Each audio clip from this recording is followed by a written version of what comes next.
India जो है वो $3 बिलियन के वेपनाइज्ड ड्रोन्स खरीद रहा है और इसके लिए प्रोसेस बड़ा स्पीड अप हो गया है। सबसे ज्यादा डील होगी $3 बिलियन के ड्रोन्स, जो 30 ड्रोन्स हैं, जो पहले भारत जो है लीज लेकर चलाता था, लेकिन अब वो खरीदेंगे उनको। नारे इसलिए हमारे करप्शन करनी है बस। कश्मीर एक बात सुन लें, कोई कश्मीर इशू नहीं है, ये सिर्फ फंड खाने के बहाने हैं। लेकिन ऑब्वियसली ये पाकिस्तान के लिए एक बहुत बड़ा, जिसे आप कह लें कि चैलेंज है। असल मसला खर्चा हो गया आपका। 9,600 अरब रुपए का इस साल का बजट है और 5,000 अरब रुपया सिर्फ कर्जों के ऊपर सूद की अदायगी है। मीर साहब वो जे बोले ना, जो इंडिया का मिनिस्टर है रेलवे का, वो घर से अपना खाना लेकर जाता है, वो खद्दर का कुर्ता पहनता है, कैंची की चप्पल पहनता है, तो वो आज वो अरबों रुपया कमा रही है रेलवे। टेक्नोलॉजीज, वो जीपीएस सिस्टम, वो ड्रोन सिस्टम, और फिर मैक्रोन की बात हम कर रहे थे कि वहां पे चिप जो है वो भी उनकी $1 बिलियन से कुछ की आगे जो मजीद बात चल रही है। मेरे साथ हुआ है, इसके बारे में तुमने कुछ किया है? हेलो, a little louder, कुछ कहा है कि हम ये 31 मेरा ख्याल है MQ-9B प्रीडेटर ड्रोन्स जो हैं वो खरीदे जा रहे हैं। जो बात कर रहे हैं कश्मीर की या अदर कंट्रीज की, ठीक है, हम अपने पाकिस्तानियों को क्या दे रहे हैं? हम पाकिस्तान के राइट्स तो पाकिस्तान को पहले दे दें, फिर उसके बाद हम दूसरी जगह पे चलते हैं। वो कहते हैं सॉरी, अगर आप हमारे से पैसे लेंगे इन शर्तों पे लें, और वो क्या शर्त होते हैं वो आपको बताएंगे, और वो शर्त बड़े सख्त होते हैं।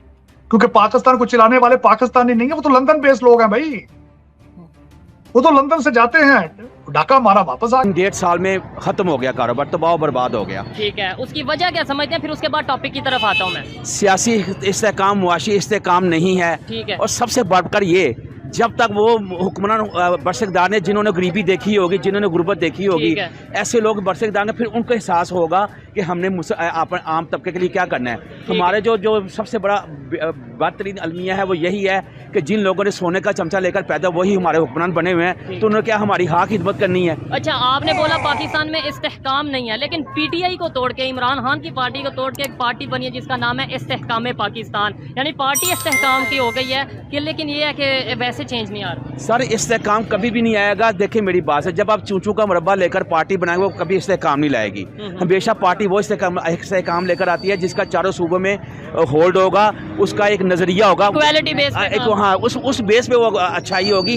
ऐसे किसी को ताकत के जोर पर खत्म नहीं किया जा सकता। जब आप चूचू का मुरब्बा लेकर, मुख्तलिफ पार्टियों लेकर अपना सियासी नजरिए की बजाय तो आप लेकर आएंगे वक्ती जरूरत, तो वो कभी पूरी नहीं होगी। ठीक हो गया। अच्छा, अगर पाकिस्तान के जैसे अभी पब्लिक से बात करूँ, आपसे बात की, आपसे पहले लोगों से बात की, तो यही सब ये मोस्टली ये कहते नजर आ रहे हैं, बिजनेस डेड है, कारोबार नहीं चल रहा, जॉब्स नहीं मिल रही। यही सिचुएशन इंटरनेशनल लेवल पे लोग कैसे देख रहे हैं? हमारे नेबर कंट्री हमें किस नज़र से देख रहे हैं? क्या कहना चाहेंगे? मैं आपको बहुत अच्छी एक बात कर दूं, बर्दाश्त कर लीजिएगा। स्वीडन में लोग हमें पता क्या कहते हैं, सुने कि बाकी you belong to a backward nation, mad one animal word nations. हाँ, वैसे कहते हैं। अच्छा। वो क्यों कहते हैं? सुने मेरी बात, सुने तसल्ली के साथ। वो कहते हैं कि आपकी 26 करोड़ अवाम है, कि आपके 26 करोड़ अवाम में वो बाप बेटा क्रिमिनल ही मिले हैं जिन्होंने प्राइम मिनिस्टर बनाना था, चीफ मिनिस्टर बनाना था। क्या आप पढ़े लिखे लोग नहीं है 26 करोड़ अवाम में? वो इसलिए में कहते हैं। और वो ये भी कहते हैं कि जो शख्स 5 साल इश्तिहारी मुजरिम रहा है, उसको लाकर आपने दूध की रखवाली का बिल्ला बैठा दिया, तो कैसे होगा? सियासी फॉरेन कंट्री में रह के आए हैं? रह के नहीं आए, मेरी वहाँ पे मुलाकात जारी रहती है, मुझे वहाँ पे मेरे लेटर वो मुझे बताते रहते हैं कि हाँ, तो कैसे होगा इससे काम। इंडिया जो है वो $3 बिलियन के वेपनाइज्ड ड्रोन्स खरीद रहा है और इसके लिए प्रोसेस बड़ा स्पीड अप हो गया है। और कहा जा रहा है कि जो अमेरिका की जनरल एटॉमिक्स है, उसकी जो चीफ एग्जीक्यूटिव हैं, वो ये कह रहे हैं कि हम बेसिकली मोदी साहब का जो आत्मनिर्भर भारत का इनिशिएटिव है, वो डिफेंस सेक्टर में उसको हम सपोर्ट कर रहे हैं। और उन्होंने कहा जी कि हम ये 31 मेरा ख्याल है MQ-9B प्रीडेटर ड्रोन्स जो हैं वो ख़रीदे जा रहे हैं। मोदी साहब की जो सरकार है वो ख़रीद रही है, और ये ड्रोन सारी बात है, इसकी स्पेसिफिकेशन के ऊपर भी बात करते हैं। लेकिन ऑब्वियसली ये पाकिस्तान के लिए एक बहुत बड़ा, जिसे आप कह लें कि चैलेंज है। उसकी वजह यह है कि पाकिस्तान, अगर आपको याद हो कि जब वॉर अगेंस्ट टेररिज्म चल रही थी, तो अमेरिकन अफ़गानिस्तान में थे, तो मुझे याद है पाकिस्तान में अमेरिकन जो थे वो ड्रोन स्ट्राइक्स करते थे। तो 2 किस्म की ड्रोन स्ट्राइक्स वो करते थे। एक होती थी, उन्हें बोलते थे टारगेटेड स्ट्राइक, और एक होती थी कुछ इस तरह का एक और वर्ड था, मेरे ज़हन से स्किप कर गया वो, और आई थिंक कॉम्प्रिहेंसिव स्ट्राइक या समथिंग इस तरह की। एक में ये होता था कि डायरेक्ट टारगेट पे हिट होता था और एक में कोलैटरल डैमेज होता था। सो ये जो दो किस्म की स्ट्राइक करते थे, वो कईयों में होता था कि कोई कोलैटरल डैमेज हो गया, फॉर एग्जांपल एक बंदा वहाँ पे है तो जिसको टारगेट करना था, लेकिन उसके साथ साथ बहुत ज़्यादा इंफ्रास्ट्रक्चर और तबाह हो गया। और एक होती थी बस प्रिसीजन टारगेटेड स्ट्राइक होती थी। अब और पाकिस्तान फिर उसके बाद अमेरिका को बड़ा कहता रहा, भाई हमें ये ड्रोन्स दे दें ताकि हम दहशतगर्दों के ख़िलाफ़ करते रहें। फिर अमेरिकन हमें जो है वो ड्रोन्स तो उन्होंने ना दिए, लेकिन जो है वो सर्वेलेंस के लिए एंड ऑल दैट, लेकिन उन्होंने ये किया कि जो हमारे दहशतगर्द जो पाकिस्तान पे हमले करते थे, एक तो थे ना वो दहशतगर्द जो अमेरिकन इंटरेस्ट और अफ़गानिस्तान पे हमले कर रहे थे, और कुछ दहशतगर्द थे जो पाकिस्तान के इंटरेस्ट के ख़िलाफ़ काम करते थे। तो उन्होंने फिर उनको भी टारगेट करना शुरू कर दिया, और इनिशियली तो इस पे फिर वो पाकिस्तान के फ़ॉरेन ऑफिस को बताते थे कि हम किस किस जगह मारने लगे हमले इनसाइड पाकिस्तान, क्योंकि ये बड़ा सिक्योरिटी और फॉरेन पॉलिसी इशू बन गया था।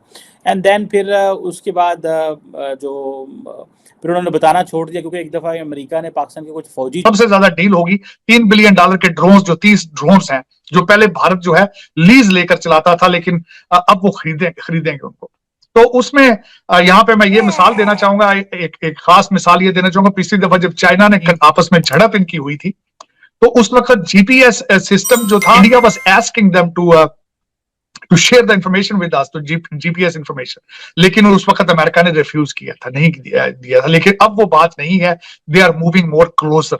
तो अब वो टेक्नोलॉजीज, वो जीपीएस सिस्टम, वो ड्रोन सिस्टम, और फिर मैक्रोन की बात हम कर रहे थे कि वहां पे चिप जो है वो भी उनकी $1 बिलियन से कुछ की आगे जो मजीद बात चल रही है। और इस वक्त जो मैं समझता हूं कि अमेरिका जो है वो in a very weaker position, और वो is trying to get closer versus the Bharat. अब Bharat is playing very smart matter fact. वो ये है, एक तो उन्होंने नेटो प्लस की जो मेंबरशिप है उसको रिफ्यूज कर दिया है, और फिर उसके बाद समझते हैं कि हमें तेल लेना है रशिया से। हमने चाइना के साथ भी हमने उस लेवल पर नहीं जाना जहां अमेरिका उनको लेके जाना चाहता है। तो इस वक्त Bharat is playing very smart, और लेकिन उनके दौरे के लिहाज से जो सबसे बड़ी बात है, अगले 3-4 अगला हफ्ता पूरे यहाँ पे बिजी होंगे। ब्लेयर हाउस में ठहरेंगे मोदी साहब, और व्हाइट हाउस के सामने एक पार्क है जिसको पूरे को बुक कर लिया गया है, वहां पे कल्चरल इवेंट्स होंगे। तकरीबन 5 से 7 हजार भारतीय निजात अमेरिकन को व्हाइट हाउस में बुलाया गया है। नहीं है, ये सिर्फ फंड खाने के बहाने हैं। लेकिन ऑब्वियसली ये पाकिस्तान के लिए एक बहुत बड़ा, जिसे आप कह लें कि चैलेंज है। असल मसला खर्चा हो गया आपका।